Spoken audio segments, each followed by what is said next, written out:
Hi. So, I still haven't posted the other two videos, and Halloween is this Friday, and it's Tuesday today, so I might not even finish the book by Halloween. Might not even post this. But I did read a few chapters without recording them, and, sorry. But the scary parts haven't really happened yet, so you didn't really miss much. I'll recap you on the 3 chapters I read without you. I think we left off with Danny, the little boy, learning that what he has is called the visions, the prophecies, and Halloran, the chef who left to Florida, also has the Shining. And he calls it the Shining, and so Danny is really relieved that he's not the only one. And he basically warns him, if you see anything scary, it's like pictures in a book. They can't hurt you. Just turn around, and you look back, they're not going to be there anymore. So, Ullman, the manager of this hotel, the Overlook, gives Wendy, Danny, and Jack, the father, a tour around the 3rd floor, 2nd floor, 1st floor, and then shows them to their quarters where they'll be staying. And when they're on, I don't know, I think it was the 3rd floor, they're all looking at the view from the 3rd floor, and everyone's breathtaking. And Danny looks over at the wall, and his breath is also taken away, but it wasn't from the view, it was from a man's face is like in the wall. It's covered in blood. The wall is dripping with blood. Or at first he looks at it and there's a man's face, and it's in agony, and there's flecks of like white stuff, which we know is flesh, all over the wall. So he looks away, and when he looks back, it's gone. That's a good sign. So they're all leaving the 3rd floor, and when they're getting in this elevator, which the elevator, they mention in detail that it is extremely rickety. It doesn't even fall in line with the actual floor level. It'll either be below, or just a little bit below, or just a little bit above. And so that's kind of making Wendy, the mother, apprehensive. Anyway, so when they get back into the elevator to go down to the 2nd floor, he looks back at the same spot, which he saw that man's face, and except this time the wall's actually bleeding. So it's getting worse. And so he looks away, right, and they go down to the 2nd floor, and they pass by room 217, but, they don't go in, they don't talk about it, and they just, kind of breeze through it and then go to the 1st floor and so on and so forth. Anyways, that's one chapter. The other chapter after that, Jack goes into detail about exactly what happened with him and George Hatfield, this young man that he beat because he found this young man stabbing the tires of his VW.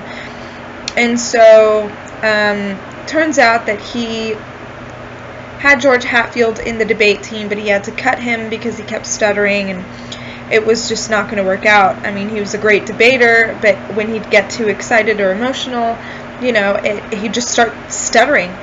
And so because of this, George Hatfield resented Jack, and he started slicing his tires, and he started beating him up. And Jack basically, he lets you know, his father was an angry man, and so you kind of realize, Jack, he probably got his alcohol problem from his father, and his anger issues from his father, and he's always had anger issues since he was a kid. He was in football, and he was really aggressive, and just different things like that. And so we're seeing more of his personality. We're getting more insight into Jack's personality, and he doesn't want to take responsibility for any of the things that he's done. He's very keeps saying in the book that he didn't do things. Things happened to him. And so he doesn't really want to take responsibility for the issues that he has internally. And he's not owning up to them. And so he's thinking about all this while he's on the roof trying to reshingle it. And he gets stung by a wasp. And so the last couple sentences of that chapter was him saying that he was going to show them. He was going to show those wasps that he could sting back. So basically he's trying to say that this place, the Overlook, is making him better. But then when you really think about everything that he's saying, it's not making him better. He still holds grudges, and he's still this violent individual that wants to lash out at whatever's happening to him. So that's where we left off. This is chapter 15, and it's called Down in the Front Yard. Jack had found a huge white-painted wicker chair in the back of an equipment shed 2 weeks ago, and had dragged it around the porch over Wendy's objections that it was really the ugliest thing she'd ever seen in her whole life. He was sitting in it now, amusing himself with a copy of E.L. Doctorow's Welcome to Hard Times, when his wife and son rattled up the driveway in the hotel truck.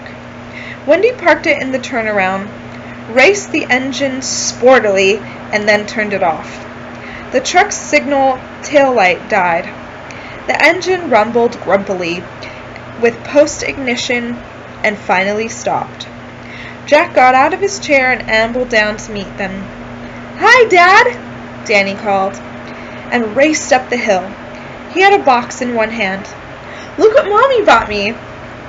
Jack picked his son up, swung him around twice, and kissed him heartily on the mouth.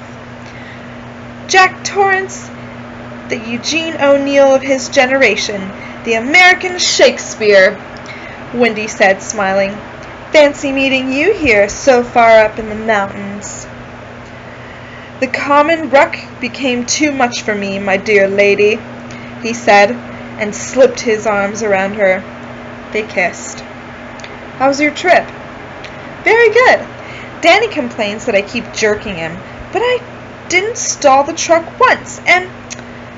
Oh, Jack, you finished it!" She was looking at the roof, and Danny followed her gaze. A faint frown touched his face as he looked at the wide swatch of fresh shingles atop the Overlook's west wing, a lighter green than the rest of the roof. Then he looked down at the box in his hand, and his face cleared again. At night, the pictures Tony had showed him came back to haunt in all the original clarity. But in sunny daylight, they were easier to disregard. "Look, Daddy, look!" Jack took the box from his son. It was a model car, one of the big Daddy Roth caricatures that Danny had expressed an admiration for in the past. This one was Violent Violet Volkswagen, and the picture on the box showed a huge purple VW with long 59 Cadillac Coupe de Ville taillights burning up a dirt track. The VW had a sunroof, and poking up through it, clawed hands on the wheel down below, was a gigantic, warty monster with popping bloodshot eyes, a manacle grin, and a gigantic English racing cap, turned around backward. Wendy was smiling at him, and Jack winked at her. "That's what I like about you, Doc," Jack said, handing the box back. "Your taste runs to the quiet, the sober, the introspective. You're definitely a child of my loins." "Mommy said you'd help me put it together as soon as I could read all of the first Dick and Jane." "That ought to be by the end of the week," Jack said. "What else have you got in that fine-looking truck, ma'am?" She grabbed his arm and pulled him back. "No peeking. Some of that stuff is for you. Danny and I will take it in. You can get the milk. It's on the floor of the cab." "That's all I am to you?" Jack cried, clapping a hand to his forehead. "Just a dray horse, a common beast of the field. Dray here, dray there, dray everywhere."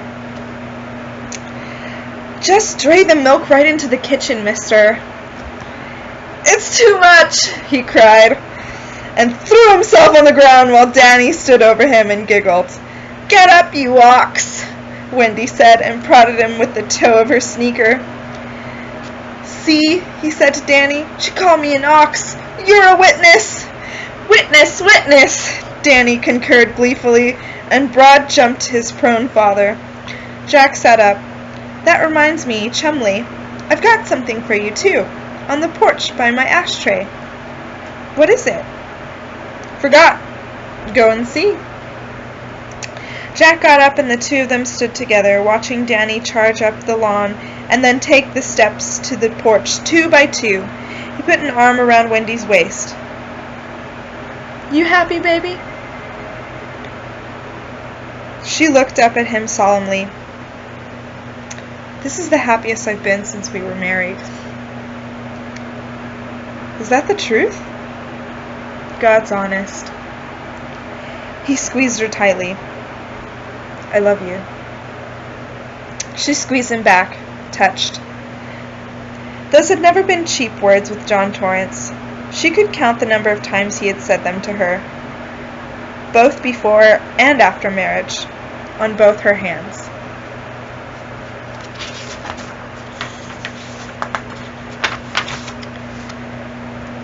I love you too. Mommy! Mommy!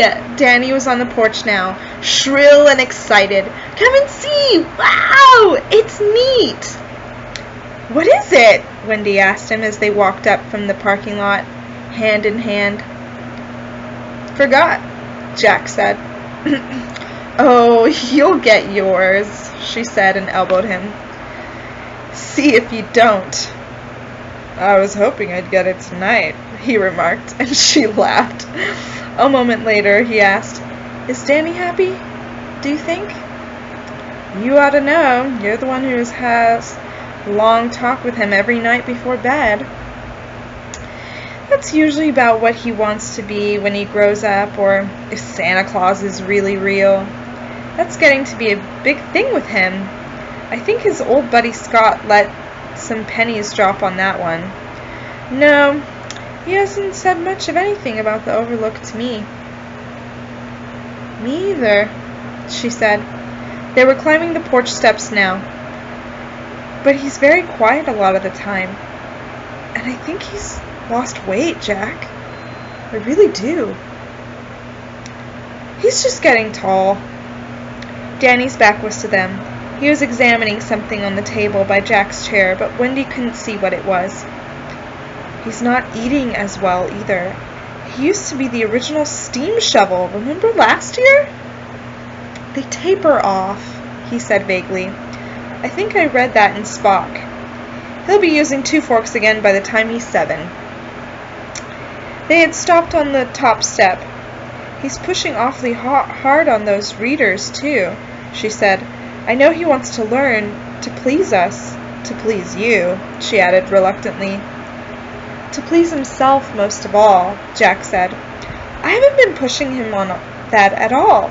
In fact, I do wish he wouldn't go quite so hard. Would you think I was foolish if I had made an appointment for him to have a physical? There's a GP in Sidewinder, a young man from what the checker in the market said. You're a little nervous about the snow coming, aren't you? She shrugged. I suppose. If you think it's foolish. I don't. In fact, you can make appointments for all 3 of us. We'll get our clean bills of health, and then we can sleep easy at night. I'll make the appointments this afternoon, she said. Mom! Look, Mommy! He came running to her with a large gray thing in his hands, and for one comic, horrible moment, Wendy thought it was a brain. She saw what it really was and recoiled instinctively. Jack put an arm around her. It's all right. The tenants who didn't fly away have been shaken out. I used the bug bomb. She looked at the large wasp's nest that her son was holding, but would not touch it. Are you sure it's safe? Positive. I had one in my room when I was a kid. My dad gave it to me. Want to put it in your room, Danny? Yeah, right now! He turned around and raced through the double doors. They could hear his muffled running feet on the main stairs. "There were wasps up there," she asked. "Did you get stung?" "Where's my purple heart?" he asked, and displayed his finger.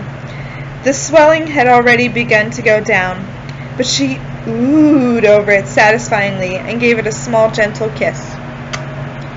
Did you pull the stinger out?" "Wasps don't leave them in. That's bees. They have barbed stingers. Wasp stingers are smooth. That's what makes them so dangerous. They can sting again and again." "Jack, are you sure that's safe for him to have?" "I followed the directions on the bomb. The stuff is guaranteed to kill every single bug in 2 hours' time, and then dissipate with no residue." "I hate them," she said. "What? Wasps?" "Anything that stings," she said. Her hands went to her elbows and kept them, her arms crossed over her breasts. "I do too," he said, and hugged her. That's all you get. That's the end of chapter 15. Next one is called Danny. So we're going to get to know a little bit more about this young man and see his point of view. So stay tuned if I ever post this. This is actually the shortest one that I've posted, or not posted. Thanks.